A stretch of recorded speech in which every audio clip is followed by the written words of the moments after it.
ফেলে রাখলে রাজার ধনও ফুরায় যায়। অনাদরে, অবহেলায়, গুনাহ, অস্থিরতা। কতজন দেখবা তোমরা, একটা যুবক চলো আমার সাথে, আমি দেখাই, আমি জানি তো আব্বা, আমার কাছে তো শত শত নৌজওয়ানের খবর আছে, শত শত ফ্যামিলির খবর আছে। গুনাহ কাকে কতটা ফকির বানাইছে। কত যুবক ফ্যামিলির কেউ জানে না, আপন মা বাপও জানে না, নারী দেখতে দেখতে, উলঙ্গ অশ্লীল ছবি দেখতে দেখতে এটার পুরুষ যৌন শক্তি, যৌন চাহিদা সব শেষ হইয়া এটা অচল দজভঙ্গ হয়ে গেছে, কিন্তু কেউ আর বলে না। এত পরিমাণ আপনাদের, আমার কথা লজ্জা পাইয়েন না, ইনসাফের সাথে ভাবে। প্রতিদিন গত 1 মাসের পত্রিকা, অনলাইন মিডিয়ার সংবাদ, যেই কোনো সংবাদ চ্যানেলের সংবাদে আপনি 1 মাস 2 মাসের দেখেন, সারা বাংলাদেশে কি পরিমাণ পরকীয়া। চলেন দেখেন, পরকীয়ার কারণে স্ত্রী মহিলা পুরুষের সাথে কি করছে, পুরুষ স্ত্রীর সাথে কি করছে, বিবাহিত স্ত্রী অন্য পুরুষের কাছে চলে যাচ্ছে, বিবাহিত স্বামী অন্য মহিলার কাছে চলে যাচ্ছে। বিষয়টা কোথায়? বিষয়টা কি? অসভ্যতা, নোংরামি, মানুষের পৌরুষ, যৌবনের সক্ষমতা নষ্ট করে দিচ্ছে, যার কারণে সমাজ এলোমেলো হয়ে যাচ্ছে। এটা তাবিজ না, এটা ফু দিলে সব জনায়েত বাগদাদি হয়ে যাবে, এটা না। এটা সম্মিলিত উদ্যোগ, সবার প্রচেষ্টা, সবার আন্তরিকতা জরুরি। আব্বা, একটি ফ্যামিলিতে আপনি আপনার ছেলেটাকে শুধু মাদ্রাসায় দিলে, মাদ্রাসার হুজুরে ফু দিয়া আব্দুল কাদের জিলানী বানাই দিব, হবে না আব্বা। ও দেখে আপনার মুখে বিড়ি, ও কি শিখবে? ও দেখে আপনি কথায় কথায় গালি দেয়, তার বাপ বুঝ হওয়ার পরে দেখতেছে সে, তার আব্বা 1 ওয়াক্ত নামাজ পড়ে না, তার মা একদিনের জন্য পর্দা করে না, তাদের ঘরে ঢুকলেই টেলিভিশন আর নাচ গান ছাড়া 1 মিনিট টেলিভিশন বন্ধ হয় না, তার মা বেপর্দা ঘোরে, তার বোন বেপর্দা ঘোরে, তার একটা ভাই সারাদিন মোবাইল টিপে আর টোটো করে ঘুরে। এতগুলো নাফরমানের মাঝখানে এই ছেলেটা কেমনে আলেম হইতো? বলেন না আব্বা, আপনাদের বিবেক কি বলে? প্রতিবাদ করেন এখানে দাঁড়াইয়া, এখন বলেন, আপনি যুক্তি দেন। এরপরেও তো মাদ্রাসাওয়ালারা কলজাটা পানি কইরা বাচ্চাগুলারে পড়ায়, অনেক কষ্ট করে। আপনি যেই কোনো নুরানি মাদ্রাসায়, একটা ভাইকে বললাম, ভাই তোমরাও কোন নুরানি মাদ্রাসায় 100টা বাচ্চা যেখানে পড়ে, ছোট ছোট, এই 6, 7, 8, 9 বছরের, 1 ঘন্টা তুমি একদিন আইসা দেখে যাইও। একদিন শুধু 1 ঘন্টা হুজুর সরে যাক, মানে একটু আলগা দাঁড়াক, 1 ঘন্টা তুমি শুধু তাকাইয়া দেখবা ওরা করেটা কি, ওরাটা করেটা কি। ওরা দুনিয়াটারে আলগি দিয়া, পৃথিবীটা আলগি দিয়া লাইব ওরা। আমনে একদিন আইয়া চাইয়া যান শুধু, কি পরিমাণ বাচ্চা, তো বাচ্চাই, সে তো বাচ্চাই, এই পরিমাণ যন্ত্রণা, ঝামেলা, পেরেশানি এক একটা মাদ্রাসার উস্তাদ, বিশেষ করে নুরানি বিভাগের শিক্ষক, নাজেরা হিফজ বিভাগের শিক্ষকরা সহ্য করে। 30 জন 40 জন ছাত্রের জিম্মাদার, 50 জন ছাত্রের জিম্মাদার একজন উস্তাদ, 2 জন উস্তাদ, সীমিত সামর্থ্য। আমি এই মাত্র মাকসুদ ভাইকে বলতেছিলাম যে উনি হিসাব দিতেছে মাদ্রাসার, অবাক করা হিসাব, মাত্র বছরের 1 বছরের হিসাব দিল 30 লাখ টাকার হিসাব আয়। আমার মাদ্রাসায় প্রতি মাসে কমপক্ষে প্রত্যেক মাসে 16 লক্ষ টাকা গড়ে লেনদেন হয়, আয় ব্যয় হয় প্রতি মাসে। তাহলে কি পরিমাণ? 30 লাখ টাকা মাত্র 1 বছরে, 12 মাসে মিয়া হিসাব দিছে। তাহলে 12 মাসে যদি 30 লক্ষ টাকা হয়, তাহলে 12 দুগুণে 24, 2.5 লাখ টাকা। 1 মাসের মাত্র আয় ব্যয় 2.5 লক্ষ টাকা, 2.5 লাখ টাকা। শিক্ষক বেতন, ছাত্রদের পড়া, মাদ্রাসার সার্বিক ব্যবস্থাপনা, এটা খুব বেশি হয়ে গেল। কথা বলেন না আব্বা, খুব বেশি হয়ে গেল। আমি খুলনা ইউনিভার্সিটিতে বয়ান করছি, ওনাদেরকে জিজ্ঞেস করছি, স্যার আপনাদের ইউনিভার্সিটির সম্পত্তি জায়গা কদ্দূর? বলছে 17 একর, মানে 1700 শতক। 1 একর মানে 100 শতক। বাংলাদেশের এক একটা ইউনিভার্সিটির যে পরিমাণ সম্পদ আছে, জমি আছে, বরাদ্দ আছে, সবগুলো কওমি মাদ্রাসার জমি একসাথ করলেও তো হবে না। হবে আপনার মনে হয়? এই সীমিত সামর্থ্য, সীমিত জায়গা, অল্প কুত্তুর জায়গার মধ্যে এই পরিমাণ খাইয়া না খাইয়া দিনের পর দিন আব্বা দিনের পর দিন কষ্ট করে। আপনারা জানেন না কত শিক্ষক, কত উস্তাদ, কত ইমাম পরিবারের কত স্বপ্ন, কত আকাঙ্ক্ষা পূরণ করতে পারে না, অভাবের কারণে, টানা হেসরার কারণে কুলাইতে পারে না। একদিন আমার এক ইমাম সাহেব বলছিল, হুজুর আমি আজকে 26 বছর এই মসজিদে ইমামতি করি। কাইন্দা দিছিল আমারে, কয় যে হুজুর আমার জীবনের কত বাচ্চাদের কত আবদার, সংসারের কত কিছু জীবনে পূরণ করতে পারি নাই অভাবের কারণে। উনি আমারে বলছিল, হুজুর আমি এরপর ওই মসজিদের ইমামতিটা, ছোট্ট চাকরিটা ছাড়ি নাই, আল্লাহর দিকে চাইয়া পড়ে আর হইছি। তো উনি জানতে চাইছে, হুজুর আমারে আল্লাহ আখেরাতে দিবেনি। আমি ওনারে জড়াইয়া ধরে বলছিলাম, আমিও কাঁদছিলাম যে ইমাম সাহেব ইনশাআল্লাহ আপনি চোখ বন্ধ করবেন, কবরে যাবেন, যেদিন চোখ বন্ধ করবেন দেখবেন আপনি আখেরাতের বাদশা হয়ে গেছেন। সবর করে ইনশাআল্লাহ। ওলামায়ে কেরাম অপেক্ষা করো, তালিব ইলম অপেক্ষা করো, গুনার দিকে যাইও না, ইনশাআল্লাহ বাদশা হবে। ফালিয়াউমাল্লাযীনা আমানু মিনাল কুফফারি ইয়াদহাকুন, এ তো কোরআনের আয়াত। আল্লাহ তাআলা বলেন সেদিন কিয়ামতের দিন সমস্ত ঈমানদার মুমিন বান্দা পৃথিবীর সমস্ত বেঈমান আর নাফরমানদেরকে দেখে, খোদার কসম আল্লাহ বলে সেদিন আখিরাতে বেঈমানকে দেখে, নাফরমানদেরকে দেখে দেখে ঈমানদারগণ হাসতে থাকবে। ইয়াদহাকুন, হাসবে হাসবে হাসবে। আলাল আরাইকি ইয়ানদুরুন, জান্নাতের সিংহাসনের মধ্যে বসে নাফরমানদেরকে তাকিয়ে দেখবে আর বলবে, হাল সুবিবাল কুফফারু মা কানু ইয়াফআলুন। হে বেঈমান, হে মদখোর, নেশাখোর, হে সুদখোর, গাঁজাখোর, ফুট্টাখোর, বাবাখোর, হারামখোর, হে মুশরিক মুনাফিক, আজ নাফরমানির বদলা পেয়েছো তো? চুরির বদলা পাইছো তো? মদের মজা পাইছো তো? নারীর মজা পাইছো তো? কেমন লাগতেছে এখন? কোরআন শরীফের আয়াত। তুমি টেলিভিশনের খবরে যদি বিশ্বাস করো, আমি কোরআনকে তার চাইতে কোটি গুণ বেশি বিশ্বাস করি। তুমি সিনেমার নর্তকীকে যদি পছন্দ করো, আমি জান্নাতের হুরকে তার চাইতে কোটি গুণ বেশি পছন্দ করি। হ্যাঁ, আমি বোকা সাইরা, কেউ বোকা না, আপনারাও বোকা না, আমরাও বোকা না। আমরা সবাই একই পৃথিবীতে বড় হয়েছি, আমরা বোকা হব কেন বলেন না? আমরা বোকা, মোল্লা বোকা, বোকা হবে কেন? আমনে ভাত খাইয়া বড় হইলে মোল্লা কি সিরা খাইয়া নি বড় হইছে? তো বোকা হবে কেন? না বুঝার কি আছে? না বুঝার কি আছে? ধান্দা বুঝ না বুঝার কি আছে? বাটপারি না বুঝার কি আছে? মিয়া কেমনে ফসা কমলা দিয়া কমলা বেছে, এটা বুঝার জন্য ভিক্টোরিয়া কলেজ থেকে ডিগ্রি লাগবে নাকি? কথা বলেন না কেন? 100 গ্রাম গোস্ত কম দিয়া কেমনে 1 কেজি ডান্ডাটা ঠিক রাখতে হইব, এইটা বুঝতে হলে ঢাকা ইউনিভার্সিটি পড়তে হইব। হ্যাঁ, এটা ওই সিটারের লগে কয়দিন থাকলেই তুলি, বোঝেন না? প্রত্যেক কাজের বাটফার যাতে তার লগে 2-4 দিন থাকলেই তো আপনি বুঝবেন বাটফার এটা কেমনে করে। এটা না বুঝার কি আছে? 1 লাখ টাকা সুদে লাগাইলে 10,000 টাকা পাইবেন, 30,000 টাকা পাইবেন।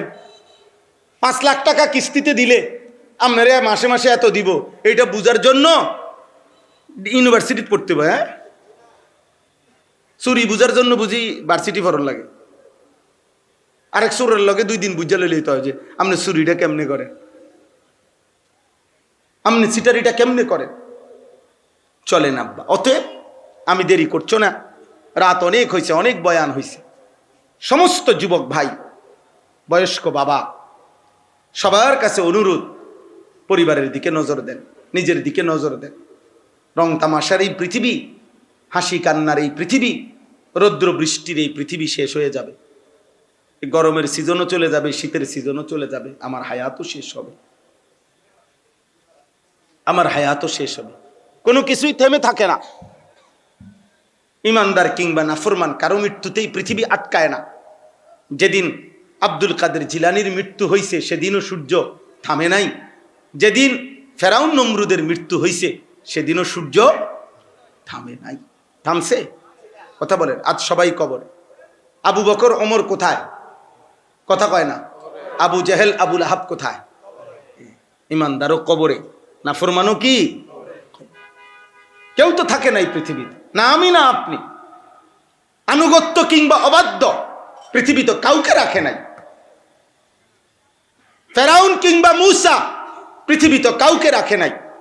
নমরুদ কিংবা ইব্রাহিম পৃথিবী তো কাউকে রাখে নাই, কাউকে নাই। সবাই তো কবরে চলে গেছে। আবু জাহেল কিংবা আবুল আহাব, আবু বকর কিংবা ওমর, কেউ তো আব্বা পৃথিবীতে নাই বাবা। আজ থেকে 300 বছর আগের মানুষগুলো কোথায়? কথা বলেন না। আজ থেকে 300 বছর আগের নেককাররা কোথায়? নাফরমানরা কোথায়? অতএব দোস্ত আমার, প্রিয় ভাই আমার, বন্ধু আমার, এমন সুন্দর জীবন নষ্ট করো না। আর কোনোদিন তুমিও আসবা না, আমিও আসবো না। এই পৃথিবী তোমারও একবার, আমারও একবার। এই রাত তোমারও একবার, আমারও একবার। তোমরা বিশেষ করে যুবক ছেলে যারা খুব বেশি বাড়াবাড়ি করতেছো, তোমরা সীমাহীন, তোমরা তোমাদের অসংখ্য ছেলের বাবা থাইকাও নাই, মা থাইকাও নাই। এই সমাজ, এই দেশ, এই জাতি তোমাদের থেকে মুখ ফিরায় নিছে। কেউ তোমাদের দিকে তাকায় না। অনেক ছেলে আছে, কেউ একটা লোক তার কপালে, খোদার 1 বছরে তার কপালে একটা মানুষ জোটে নাই। কেউ তারে কইবে যে কিরে আব্বা, তুমি যে মুসলমান, তোমার আব্বা মা মুসলমান, তুমি যে 1 ওয়াক্ত নামাজ পড়ো না, কি ব্যাপার বাবা? এই কথাটা বলবে তারে, তার কপালে এমন একজন মানুষও জোটে না। কি করে, কি খায়, কি ঘুমায়, কোথায় নাচে, কোথায় লাফায়, কিচ্ছু জানে না, কিচ্ছু জানে না। কই মা, কই বাপ, কই আল্লাহ, কই রাসূল, কোথায় কোরআন, কোথায় কিতাব, কোথায় দিন, কোথায় শরীয়ত। রাত হয় কোথায়, দিন হয় কোথায়, কি দেখে, কেন দেখে বলেন না। এই দেখতে দেখতে খেলা ফুটবল শেষ হয়ে যাবে না? কথা বলেন না। কিন্তু গুনাহগুলো, একটা না একটা দল হেরে যাবে, সবগুলো দল বিদায় নিবে, কিন্তু গুনাহগুলো, বাম কাঁধে যে গুনাহগুলো লেখা হলো আব্বা, সেগুলো কোথায় যাবে? ব্রাজিলও থাকবে না, আর্জেন্টিনাও থাকবে না, কিন্তু তোমার গুনাহ কে নিবে? তোমার গুনাহ নিবে কে ভাই? এই জন্য ভাবতে শিখেন।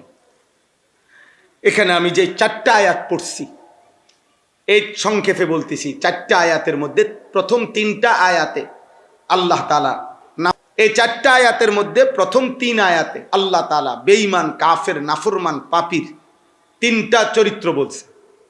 1 নাম্বার, আল্লাহ তাআলা বলেন প্রত্যেক নাফরমান পাপী, পাপ সত্ত্বেও, শুনতেছেন আপনারা, পাপ সত্ত্বেও কুফর করে, শিরিক করে, চুরি করে, ডাকাতি করছে, জিনা করছে, মদ জুয়া মধ্যে লিপ্ত, বেপর্দা, বেহায়া নারী, মানে গুনাহ, পাপ, সীমা লঙ্ঘন, আল্লাহর নাফরমানি সত্ত্বেও বিশেষ কোনো হিকমতের কারণে আল্লাহ এখনো আযাব দিচ্ছে না। যদিও আযাব প্রাপ্য। নবীরা, প্রত্যেক নবী নিজ নিজ কওমকে গুনার কারণে আযাব, এই কথা বলছে। গুনার কারণে কি আসে? কথা বলে না, কি আসে? আযাব আসে। এই এখানে আছে কোরআনুল কারীমের মধ্যে, এই সূরার মধ্যেই আছে। আল্লাহ তাআলা বলেন ওয়া ইন তাওয়াল্লাউ ফাইন্নী আখাফু আলাইকুম আযাবা ইয়াউমিন কাবীর। হে নবী, আমার বান্দাগণকে বলেন, ওরা যদি আমি আল্লাহ থেকে মুখ ফিরিয়ে নেয়, তাহলে তাদেরকে বলেন যে আমি তোমাদের জন্য অত্যন্ত ভয়ানক আযাবের ভয় করছি। আখাফু আলাইকুম আযাবা ইয়াউমিন কাবীর। প্রত্যেক নবী, কোরআন শরীফে আছে, নূহ আলাইহিস সালাম, হুদ আলাইহিস সালাম, শুআইব আলাইহিস সালাম, সালেহ আলাইহিস সালাম, লূত আলাইহিস সালাম, প্রত্যেক নবী তাদের কওমকে বলতেন ইন্নী আখাফু আলাইকুম আযাবা ইয়াউমিন আযীম, আমি তোমাদের জন্য বড় ভয়ানক আযাবের ভয় করছি। এই যে মিথ্যা, চুরি, দুর্নীতি, হারাম, জিনা, ওজনে কম দেওয়া, শিরিক, কুফর, মূর্তি পূজা, আল্লাহর নাফরমানি, প্রত্যেক নবী বলছে আল্লাহর আযাব আসবে, আল্লাহর আযাব আসবে, আল্লাহর আযাব আসবে।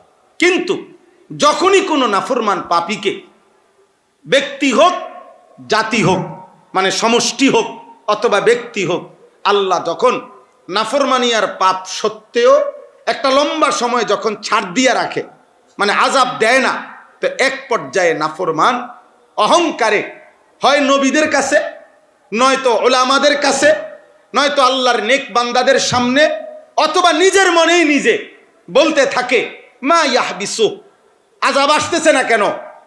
কই কিসের আযাব? আল্লাহর আযাব ঠেকাইলো কে? কই আযাব কই? ঠাট্টা শুরু করে, ঠাট্টা শুরু করে। কোরআনুল কারীমের মধ্যে আছে, প্রত্যেক নবীকে নাফরমান জাতি বলতো, ফাতিনা বিমা তাইদুনা ইন কুনতা মিনাস সাদিকিন। এই নবী, তুমি যদি আযাবের কথা সত্যই হয় তো আল্লাহকে বলো এখন নিয়ে আসতে। ফাতিনা বিমা তাইদুনা, আনো, এখন আযাব আনো। কোরআন শরীফে আছে, সাআলা সাইলুম বিআযাবিন ওয়াকি'। নবীজির সামনে একদিন নজর ইবনে হারেস নবীজির সামনে বলছে, মুহাম্মদ, এ তোমার সামনে যাও, আমি আল্লাহর কাছে আত্মুল্লাহ করলাম, এ আল্লাহ এখন ফাইলে আযাব দাও, আনো, চাই তোমার কাছে কি আযাব আছে। আল্লাহ তাআলা এই কথাটাই বলছে। বন্ধু দেখেন বেঈমানি কি কয়, সে নিজের থেকে আযাব চাচ্ছে। তো আল্লাহ তাআলা বলেন, প্রত্যেক যুগের নাফরমান পাপী যখন পাপ করতে করতে এমন অহংকারী হয়, এক পর্যায়ে হয় কাউকে বলে, নয়তো মনে মনে ভাবে, মনের অজান্তে বলতে থাকে যে কিসের আযাব, আযাব কিসের আবার? এ ওয়ালা ইন আখারনা আনহুমুল আযাবা ইলা উম্মাতিম মাদুদা। আল্লাহ বলেন, নাফরমান ব্যক্তি, জাতি, গোষ্ঠী থেকে যদি আমি একটি নির্দিষ্ট সময় পর্যন্ত আযাবকে বিলম্বিত করি, আযাবকে পিছায়া দেই, দিচ্ছি না আর কি আযাব, তো আল্লাহ বলেন তখন লা ইয়াকুলুন্না মা ইয়াহবিসু, নাফরমান বান্দা তখন বলতে থাকে, আল্লাহর আযাব কিসে আটকায়া দিল? কই আল্লাহর আযাব আসে না কা, আল্লাহর আযাব আসে না কা। লাখ লাখ যুবক এই অল্প কয়েকদিনের সুস্থতা, যৌবনের এই মাতলামি পাইয়া ওই মনে করে আমার উপরে কোনো আযাব, মুসিবত, অ্যাক্সিডেন্ট, দুর্ঘটনা কিছুই আসবে না। কি কোন হুজুর, আমার আব্বা বিদেশ, বিল্ডিং এর কাম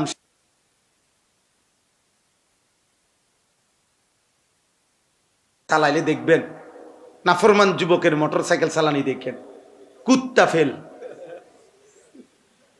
পাগলা কুত্তা এত জোরে দৌড়ায় না। অহংকারী যে পরিমাণ পাগলা কুত্তার মতো মোটরসাইকেল চালায়। এমন কোনো দিন নাই বাংলাদেশে, এমন কোনো দিন নাই, এমন কোনো দিন নাই বাবা যেদিন মোটরসাইকেল 2-4টা অ্যাক্সিডেন্ট হইয়া মারা না যাচ্ছে প্রতিদিন। এই সেদিন আমি সিলেট গেছি, সিলেট একটা প্রাইভেট মেডিকেল কলেজের কিছুদিন আগে উনি আমাকে, চেয়ারম্যান, প্রধান, একটা বড় নাম করা প্রাইভেট মেডিকেল কলেজ, বড় হসপিটাল, ওনার সাথে একটা প্রোগ্রামে আমরা একসাথে বসা ছিল, তো কথার প্রসঙ্গে উনি বললেন, কয় যে হুজুর, প্রতিদিন আমাদের এই মেডিকেল হাসপাতালে, আমাদের এত বড় হসপিটালে আইসিইউতে যেই রুগীদেরকে ঢুকানো হয়, সিরিয়াস রুগী, এর মধ্যে প্রত্যেক দিন এর প্রধান অংশ, বেশি অংশই যুবক যারা অ্যাক্সিডেন্টের রুগী, হাত ভাঙ্গা, পাও ভাঙ্গা, এই পরিমাণ অ্যাক্সিডেন্ট করছে যে আইসিইউ ছাড়া উপায় নাই। অনেক ছেলে তোমরা অহংকারী যুগ, ওই হাসে মাশাআল্লাহ, দুই চারজন প্রতিবন্ধী আবার হাসে, হ্যাঁ বোঝে আমারে কইতাছে, হ্যাঁ খুশি হয়েছে যে না মাশাআল্লাহ এতক্ষণে আমার লাইনে আছে, ঠিক আছে আব্বা হাসো। কারণ অসুস্থ মানুষ, প্রতিবন্ধী মানুষ এমনই হয় যে বুঝে না যে কোথায় মাথা নুয়াইতে হয়, কোথায় লজ্জা পাইতে হয়, কোথাও হাসতে হয়, এতটুকু দিমাগও অনেকের নাই। আফসোস, আল্লাহ হেফাজত করেন। চলেন তো, এরকম অহংকারী মানুষ আমরা কিতাবে পড়ছি, এক বুজুর্গ রাস্তা দিয়ে এক যুবক অহংকার করে হাঁটতেছে, তো তিনি তাকে বলছে, হে যুবক, লা তামশি ফিল আরদি মারাহা। আল্লাহর কোরআনে আল্লাহ বলছে, অর্থাৎ অহংকার করে জমিনে হাইটো না। তো সেই যুবক ওই বুজুর্গকে ধমক দিছে, আল্লাহর ওই নেক বান্দাকে, এই আপনি চেনেন আমাকে? হাল তারিফুনি, আপনি আমাকে চেনেন? আমি কে মিয়া?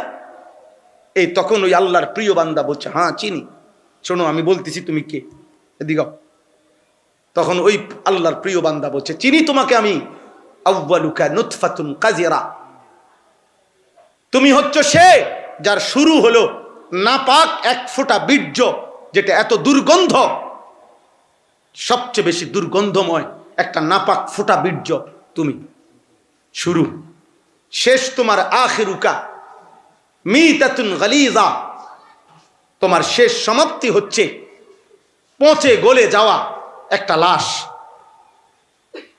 একদিন তোমার সমাপ্তি কবরে যাবে আর তুমি পচে গলে লাশ ছিন্ন ভিন্ন হয়ে যাবে। ওয়া বাইনা যালিকা তাহমিলুল আজরা, আর মাঝখানে তুমি প্রতিনিয়ত পৃথিবীর এই হায়াতে যে কয়দিন পৃথিবীতে আসো, সে কয়দিন তোমার পেটে আছে কিছু পায়খানা, যার শুরুটাও নাপাক, যার শেষটাও পচা গলা লাশ, মধ্যখানে যার পেটে আছে কিছু নাপাক পায়খানা, সেই তুমি অহংকার করো কিসে? অহংকার করো কিসে? তোমার নাকের ছিদ্র দিয়া যেরকম নিঃশ্বাস বাইর হয়, তোমার পেটের কোনো এক পাশে যদি ছিদ্র থাকতো আর সেখান থেকে শুধু তোমার পেটের একটি ছোট্ট ছিদ্র দিয়ে যদি পায়খানার দুর্গন্ধ বাইরিত, তাহলে তো তোমার পাশে কোনো কুত্তাও বইত না। কথা বলে না? তোমার পাশে তো কোনো কুত্তাও বসতো না। মহান আল্লাহ তাআলা দয়া করে তোমার দুর্গন্ধময় ওই নাপাক পায়খানা তোমার শরীরের ভিতরে আটকায় রাখছে। তুমি অহংকার করছো কেন? একজন যুবক, একটা ছেলে, আমি স্বপ্ন দেখি একজনের, আমি আশায় থাকি কোনো একদিন রাত গভীরে কোনো একদিন একটা ছেলেই বদলাবে। আমি নির্দিষ্ট কোনো দল করি না, পার্টি করি না, আমার কোনো মার্কা নাই, নির্বাচনের কোনো প্রস্তুতি নেই, ইচ্ছা নাই, কাজেই বেশি না কম শ্রোতা আমি এটা বুঝি না, বলতে থাকা আমার মাকসাদ।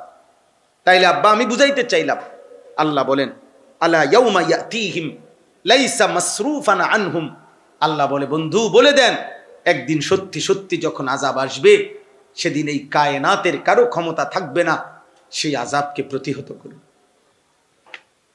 বলে ফেরাউন যেদিন ডুবছিল সেদিন আর কেউ থামাইতে পারছে?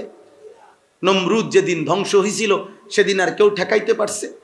এই পৃথিবীর কোন জালেমের উপরে যখনই আল্লাহর আযাব আসছে তো সে আর কোনোদিন থামাইতে পারছে? আল্লাহ বলেন যেদিন সত্যি আযাব আসবে সেদিন আর কেউ প্রতিহত করতে পারবে। ওয়া হাকা বিহিম মা কানু বিহি ইস্তাহজিউন, আল্লাহ তাআলা বলেন আর যেই আযাব নিয়া, আল্লাহর আযাব নিয়া, আল্লাহর কথা নিয়া যেই নাফরমান ঠাট্টা করছিল, একদিন সেই আযাবই তাকে চারিদিক থেকে আগুনের মতো ঘিরে ফেলবে, ঘিরে ফেলবে। এই হলো একটা কথা। তাহলে নাফরমান একটু আরাম পাইলে, একটু সুখ শান্তি নিরাপত্তা, একটু প্রশস্ত জীবন পাইলে এবার অহংকার করে যে না আমার উপরে কোনো মুসিবত আইব না। আযাব কিসের আযাব? কইতে আযাব আইব। এই হলো এক। দুই নাম্বার, ওয়ালা ইন আযাকনাল ইনসানা মিন্না রাহমাতান সুম্মা নাযা'না মিনহু ইন্নাহু লায়াউসুন কাফুর। আল্লাহ তাআলা বলেন নাফরমান বান্দা দীর্ঘদিন সুখে ছিল, আরামে ছিল, ভালোই ছিল, হঠাৎ করে একদিন যদি আমি সেই সুখ আরাম নিরাপত্তা স্বস্তি দূর করে কিছু সময়ের জন্য যদি আমি মুসিবত দেই, বুঝেন নাই, বিপদে ফেলি, তো তৎক্ষণাৎ এমন হতাশ হয়, এমন নার্ভাস হয় যে আমি আল্লাহর উপরেই কুফরি শুরু করে, আমি আল্লাহর উপরেই অভিযোগ শুরু করে। খোদা, শেষ পর্যন্ত বিপদ বুঝি আমারে দেখলাম, আর মানুষ নাই খোদা। বুঝেন নাই কথাটা? এমন হতাশ না ভাই, কি অবস্থা, কেমন না, আর ভরসা নাই, হইতো না। কি তো আজ যা 3 দিন লাগাতার বাথরুমে আইয়ার যা 3 দিন, অথচ গত 30 বছর ভালো ছিল, সে কথা একবারও মনে পড়ল না। 3 দিনে বাথরুমে আইয়ে যায়, শেষ, একবারে হতাশ, আর আল্লাহর রহমতের কোনো আশা বলতে তার কাছে আর নাই, আল্লাহর উপরে কোনো নির্ভরতা নাই। এই আল্লাহ বলেন বেঈমান যখন, নাফরমান যখন সুখের পরে কিছু সময়ের আযাব দেখে, মুসিবত দেখে, হতাশ হয়ে যায় এবং আমি আল্লাহর কুফরি করে, নাউজুবিল্লাহ। আমি একদিন একজনকে বলছিলাম, কইছিল হুজুর আল্লাহ বুঝি গেল আমারই দেখে। তাই না, আমি বলছিলাম আমনে একজনের নাম কোন, আমনের বদলে আযাবটা মুসিবতটা আল্লাহ কারে দিত, আমনে একজনের নাম প্রস্তাব করেন, আমি একটু কই আল্লাহর কাছে মুনাজাত। দেখবেন আমনে আমি হেদ্দারে কমু যে ভাই কাকায় আমনের নাম কইছে, আমনেরে দেখবেন হেবাটার বংশের লোক লই আমনের টাঙ্গাইয়া ফিটবো মনে করেন যে কিরে ডাকাত, তোর মুসিবত তুই আমার কান্দে দিলি কা। বোঝেন না, আপনি যে কইলেন যে আরে খোদা আপনি বুঝি আমারে দেখলেন শেষ পর্যন্ত, তো কারে দিত আযাবটা আমনে কন, আমনে হের নামটা কন, আমি যাই হেরে জানাই চাইছি আমনের জাগাত রাহেরি। তাহলে এটা কি কোনো কথা হইল? এটা তো কথা হইতে পারে। তো আল্লাহ বলেন সুখের পরে দুঃখ পেলে নাফরমান সবার আগে আমাকে ভুলে যায়, হতাশ হয়ে যায়।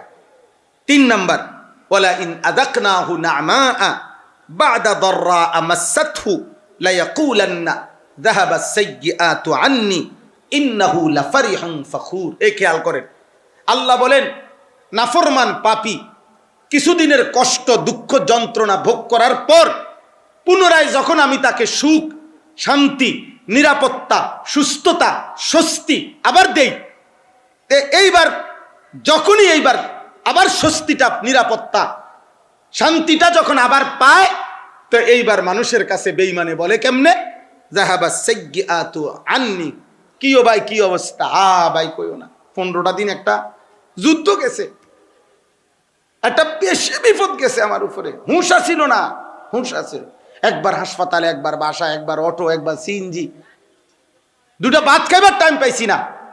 যাক, এখন মোটামুটি সবগুলা সমাধান হয়েছে, এখন আর কোনো যায় ঝামেলা নাই।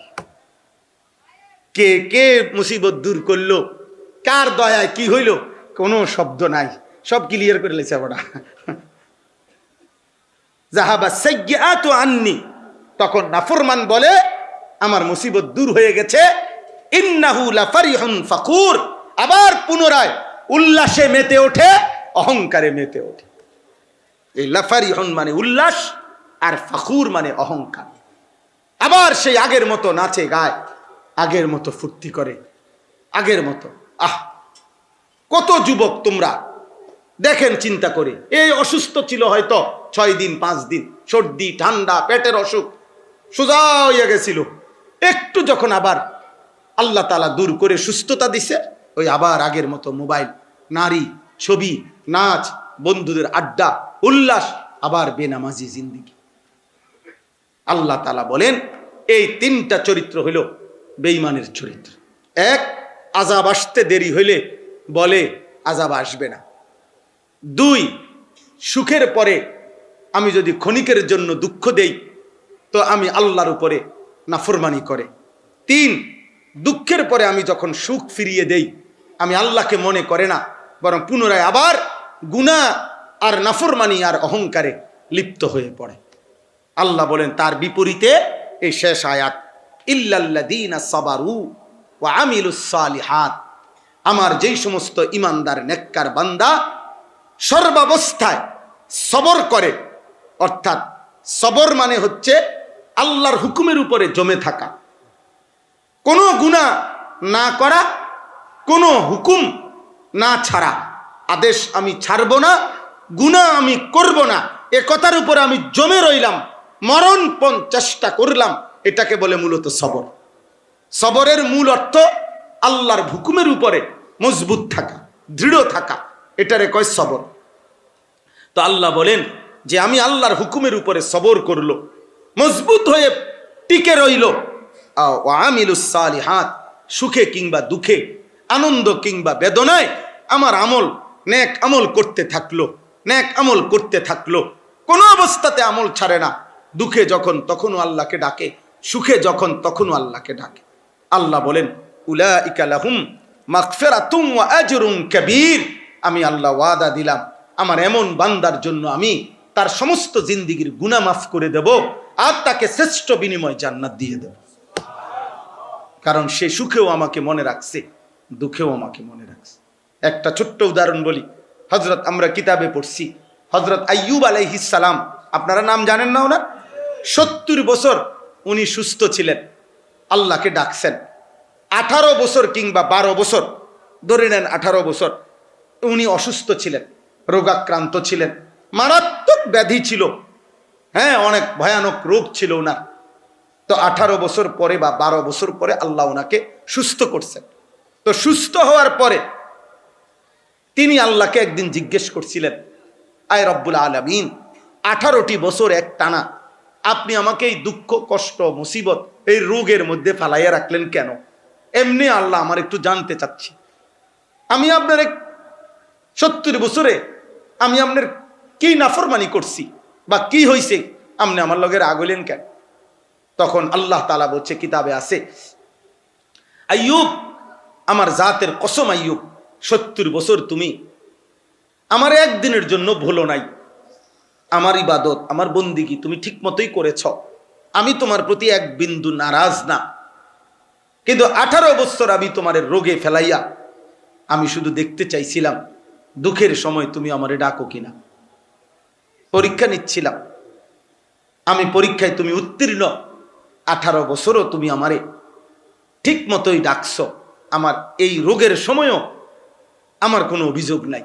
তবে আল্লাহ তাআলা বলছেন, আইয়ুব, তবে একটা পার্থক্য শোনো, আমি আল্লাহ আমার জাতের কসম করে বলি আইয়ুব, 70 বছর সুখের সময় তুমি যে আমারে ডাকছো, তখন আমি যেই মজা পাইছি আমারে ডাকাতে, আল্লাহ বলেন আমার জাতের কসম, 18 বছর রোগ সুখ আর দুঃখ যন্ত্রণায় তুমি আমারে যে ডাকছো, এই দুঃখের ডাকে রোগের সময়ের ডাকে আমি বেশি মজা পাইছি, আমি বেশি মজা পাইছি। তোমার দুঃখের ডাক আমার বড় ভালো লাগছে, তোমার দুঃখের ডাকে আমি বড় মায়া দেখছি, বেদনার ডাক। এজন্য হাদিসে আছে, এক বান্দা গুনাহমুক্ত তবে জিকির করতেছে, সুবহানাল্লাহ, আলহামদুলিল্লাহ, আল্লাহু আকবার, লা ইলাহা ইল্লাল্লাহ, এভাবে বলেন জিকির করতেছে। আর আরেকজন বান্দা গুনাহগার পাপী, নিজের ভুল বুঝতে পাইরা চোখের পানি ফেলে আহাজারি করে কাঁদতেছে, আল্লাহ মাফ করে দেন, মাফ করে দেন। হাদিসে আছে, নবীজি বলছেন, এই দুইজন, একজন নেককার জিকির করছে, আরেকজন গুনাহগার পাপী চোখের পানি ফেলে আল্লাহর কাছে তওবা করছে। নবীজি বলেন, আল্লাহর কসম উম্মত, আল্লাহ তাআলার নিকট ওই নেককারের জিকিরের আওয়াজের চাইতে তওবাকারীর গুনাহগার বান্দার চোখের পানি ফেলা গুনাহ মাফ চাওয়ার আওয়াজ আল্লাহর কাছে বেশি প্রিয়। লা আনিনুল মুস্তাগফিরিন আহাব্বু ইলাল্লাহ মিন জাজরিল মুসাব্বিহিন, আল্লাহর কাছে বেশি প্রিয়। চোখের পানির দাম বেশি মালিকের কাছে, কাঁদলে মালিকের কাছে বেশি দাম হয়, চোখের পানি ফেললে দাম বেশি হয়। চোখের পানির বড় দাম। ইমাম গাজালি রাহমাতুল্লাহ আলাইহি বলছেন, চোখের পানি আল্লাহ তাআলা হেফাজত করে ফেরেশতার কাছে জমা রাখে, কিয়ামতের দিন নাফরমান বান্দার জন্য চোখের পানিটুকু দিয়ে জাহান্নামের আগুন নিভায় দেবে, জাহান্নামের আগুন নিভায় দেবে। চলেন ভাই, এই রাত গভীরে মাদ্রাসার এই বরকতময় মাহফিলে মাদ্রাসাকে ভুলবেন না। হযরত মাওলানা হাসান জামিল সাহেব লম্বা কথা বলছেন এই ব্যাপারে, এই জন্য আমি বললাম না। আপনাদের কাছে অনুরোধ, আপনারা প্রত্যেকে মাদ্রাসাকে ভালোবাসবেন, বলেন ইনশাআল্লাহ, বলেন ইনশাআল্লাহ। দ্বীনকে ভালোবাসবেন। ছেলেরা, বাবা তোমরা অনেক কষ্ট করছো, আব্বা অনেক নওজোয়ান মাশাআল্লাহ, এত রাত অবধি তোমরা সবরের সাথে বসছো। আমার অনুরোধ, তোমরা নামাজ পড়ো, চুল চেহারা সুন্দর করো, নারী ছবি হারাম দৃশ্য দেখো না। এই খেলাধুলা আমাদের কিচ্ছু আসে না। 4টি জিনিস নিষিদ্ধ খেলা, মদ, জুয়া, নারী মানে জিনা, এই 4 জিনিস একত্র হলে যেটা হয় এটার নাম ওয়ার্ল্ড কাপ। বিশ্বকাপ শব্দের অর্থ হইল 4টি জিনিস, যেখানে নিষিদ্ধ খেলা, যেখানে লক্ষ কোটি কোটি বোতল, হাজার হাজার লক্ষ বোতল মদ, যেখানে জুয়া, যেখানে জিনা, নারীর হারাম ব্যভিচার, এই 4টি একসাথে যেটা হয় এটার নামই হচ্ছে ওয়ার্ল্ড কাপ, এর নামই বিশ্বকাপ। আর পৃথিবীর ইতিহাসের প্রথম দিন থেকে, মানব সৃষ্টির প্রথম দিন থেকে আজ পর্যন্ত পৃথিবীতে কখনোই মদ, জুয়া, জিনা পৃথিবীর কোন সমাজে, কোন সভ্যতায়, পৃথিবীর কোন সংস্কৃতিতে এটা মানবতার জন্য কল্যাণকর হইতে পারে না। অতএব এই আয়োজন মানবতার অকল্যাণে, এই আয়োজন মানবতার অকল্যাণে। এর দৃশ্যমান আখিরাত তো কিছু নাই, দৃশ্যমান দুনিয়ারও যাররা পরিমাণ কোনো উপকার নেই। বলেন একজন মানুষ নয় তো বলো ভাই, একটা যুবক বলো দাঁড়ায়া এই বিশ্বকাপ ফুটবল খেলার দ্বারা পৃথিবীবাসীকে এই আয়োজকরা কি মেসেজ দিতে চাচ্ছে, মানে কি কি করতে চাচ্ছে? এর দ্বারা পৃথিবী থেকে যুদ্ধ বন্ধ হয়ে যাবে? কথা বলেন না। এই বিশ্বকাপের দ্বারা, এই খেলার দ্বারা হত্যা, খুন, ধর্ষণ, নারী নির্যাতন বন্ধ হয়ে যাবে? পৃথিবীর একটা উপকার, একটা বেঈমান বলুক যে পৃথিবীর এর দ্বারা আর্থিক, সামাজিক, রাজনৈতিক, নৈতিক কি উন্নতিটা হবে? পৃথিবীর কোনো উন্নতি নেই। বলেন ভাই, একটা কল্যাণ বলুক পৃথিবীর কোন, তাহলে আখিরাতের কোনো উন্নতি তো নাই, দুনিয়ার তো কোনো উন্নতি নাই, দুনিয়ার তো কোনো উন্নতি নাই। নবী সাল্লাল্লাহু আলাইহি সাল্লাম কেমনি, সেদিন নবী যদি জিজ্ঞেস করে আমার উম্মত 365 দিনে, খোদার এক বছরে 4:30 বাজে কোনো দিন ফজরের নামাজের জামাতে তোমাকে দেখি নাই, কিন্তু 4টা বাজে খেলার পর্দার সামনে তুমি কেমনে জাগতে পারলা? রাতের গভীর 4টা বাজে তুমি খেলা দেখবার জন্য টেলিভিশনের সামনে কেমনে বসতে পারলা? 365 দিনে খোদার একটি বছরে কোনোদিন তোমার ফজরের নামাজে মসজিদে দেখলাম না। তখন কি উত্তর হবে? কি বলবেন? আল্লাহ আমাদেরকে হেফাজত করেন। প্রত্যেকটা যুবক আল্লাহর দিকে ফেরো, নামাজ পড়ো আব্বা, ফজরের নামাজ পড়ো। ফজরের নামাজ হিম্মতওয়ালা নামাজ, ফজরের নামাজ মুমিনের। আমার জিন্দেগির স্বপ্ন এটা, মুসলমানের কিশোর, যুবক, নওজোয়ান আল্লাহর দিকে ফিরবে। আমি আশা করি এটা। বলতে বলতে একদিন কবরে চলে যাবে ইনশাআল্লাহ, একদিন মৃত্যু হবে, একদিন এই পৃথিবী শেষ করে চলে যাবো ইনশাআল্লাহ। কিন্তু নিয়ত করে রাখছি এটাই, আল্লাহর কথা বলতে থাকি, আল্লাহর কথা বলতে থাকি। এবং আশাবাদী আমরা, আলহামদুলিল্লাহ, প্রতিদিন অসংখ্য যুবক, কিশোর প্রতিদিন সারা বাংলাদেশে আল্লাহর দিকে ফিরতেছে, আল্লাহর দিকে ফিরতেছে। কারো নাম আমরা জানি, কারো নাম আমরা জানি না, কিন্তু এটাই সত্য, এটাই সত্য। পৃথিবীতে পরিবর্তনের একটা হাওয়া আছে। বিদগ্ধ, জ্ঞানী, মনীষী, আল্লাহর প্রিয় বান্দাগণ গোটা পৃথিবী দেখতেছে যে গুনার মাত্রা যেমন বেড়ে গেছে, ঠিক তেমনি ভাবে বিজয়ের সময়ও, ইমানের পুনর্জাগরণের সময়ও ঘনিয়ে আসছে। রাত্র মানে গভীর হয়েছে, তার মানে হলো সকাল কাছায় গেছে। অন্ধকার যত বাড়ে আলো তত আগায় আসে, বুঝেন না? সন্ধ্যা 7টা বাজে, তার মানে ভোর হইতে অনেক দেরি, কিন্তু রাতের 3টা বাজে গভীর রাত, কিন্তু বোঝা যায় ভোর হইতে আর বেশি দেরি নেই। এই জন্য পাপের মাত্রা যেহেতু বেড়ে গেছে, বোঝা গেছে বিজয়ের মাত্রাও কাছায় গেছে। ইনশাআল্লাহ, ইনশাআল্লাহ, ইনশাআল্লাহ। আল্লাহ আমাদেরকে তৌফিক দান করে।